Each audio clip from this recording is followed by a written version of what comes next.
Siamo a Lyon, una frazione a pochi passi dal centro di Albignasego, e lo splendido edificio che osserviamo alle mie spalle è la bellissima villa Salom Micheli, che per il suo passato storico ha dato il nome a questa frazione. Infatti qui vicino si è svolto tutto il grandioso passato storico di Albignasego e in particolare della famiglia nobile dei Lyon. I Lyon avevano qui vicino, proprio poco più avanti per questa strada, la loro residenza più importante. Qualcuno pensa che sia stato un castello che doveva essere ai margini dell'attuale chiesa di Sant'Andrea.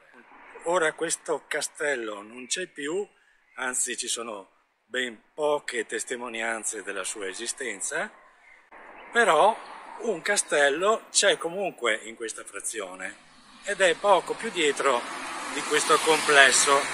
Si chiama Castelletto di Lyon e noi ora andiamo a vederlo.